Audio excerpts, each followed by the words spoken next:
My point is, Khamzat is really good, and 90% of these guys ain't getting out of the first round if that first round looked like the Usman. Because for some reason, Usman was able to survive some stuff, man. It looked like he was finna get TKO'd in 30 seconds. It looked like he was pinned down and it looked like Khamzat was just finna just take him out. I was like, good Lord. And then it looked like he was about to submit him. It was a lot going on. Now, 90% of fighters ain't getting past that.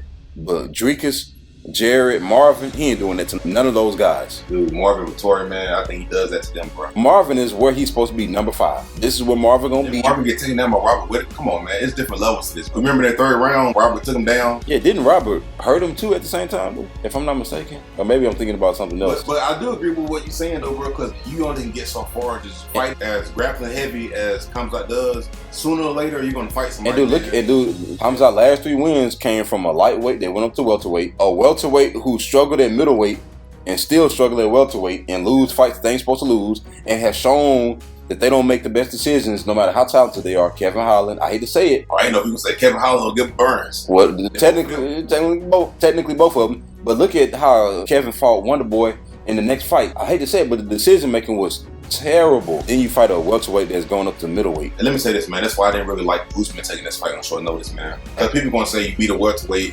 And it's like, bro, he's the biggest welterweight in the world. What about when these other guys who welterweight was at a lower weight class and they came up and they started doing better? Sean Strickland and they all started and they worked their way up. They didn't jump into a Khamzat. Otherwise, they would have never became champions. And it's short notice. And it was 2 weeks notice, if that much. So I think Usman, dude, he got a bright future in middleweight. If he gains some muscle, he got to gain some muscle. And dude, to be fair, bro, he didn't look terrible in that fight. I mean, the first round was all of the disadvantages, the short notice, coming up in weight. That was on display.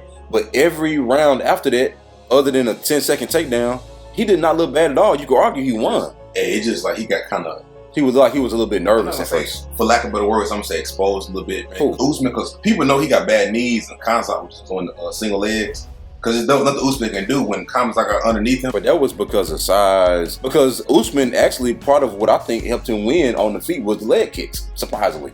And then he was throwing head kicks, and I was like, man, this not a Khamzat Chimaev hate video, but it's just like, man, we got to stop pretending like this is the second coming of John Jones. I just hate the Usman fight, man, because it was more so bad than good. It came from this. Apollo messed up everything. It would have been perfect for him, but then he was injured. It was like, but he should have said something in the first place, which we got a video on that. But I kind of wish somebody else would have been ready, man. They didn't have Roman Delise or somebody ready. All these guys supposed to got fights coming up. I'm trying to figure out how nobody was. But the thing is, you want to get a title shot, and it's very risky. I know it's very risky, bro, fighting these guys on short notice because you could be on a win streak, and then you can pretty much go out there and get embarrassed.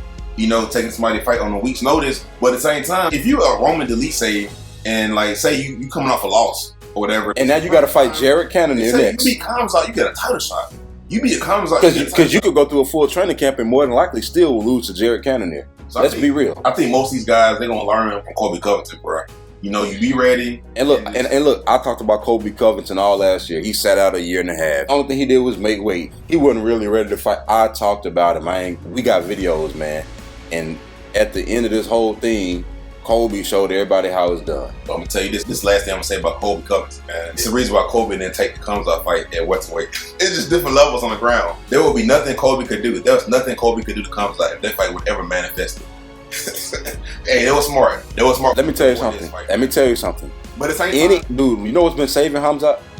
The fact that these been 3 rounds. You think it's a coincidence that the UFC been making sure these fights still stay? But this is perfect for him though. And then look, he could build up to a 5-round fight. But then the 1 5-round fight that they did give him was Kevin Holland. I mean, we knew that fight wasn't gonna make it to the UFC. It wasn't gonna make it to the walkout.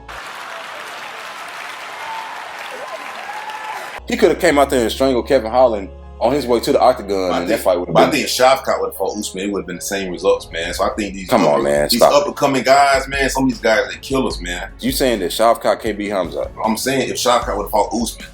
I'm saying, yeah. Some of these upcoming guys, even Renat, man, some of these guys, the result probably would have been the same. Dude, these guys, they got a big win streak or they undefeated. They're killers. So it's the reason why Colby. But I'm saying what's helping Khamzat is the fact that in these fights where he looked good in the first round, but then after that first round, he looks very beat. I'm telling you, if Kevin Holland would have got past that first round, he was gonna find another way to lose. On paper, Kevin's supposed to win, bro, but it's something.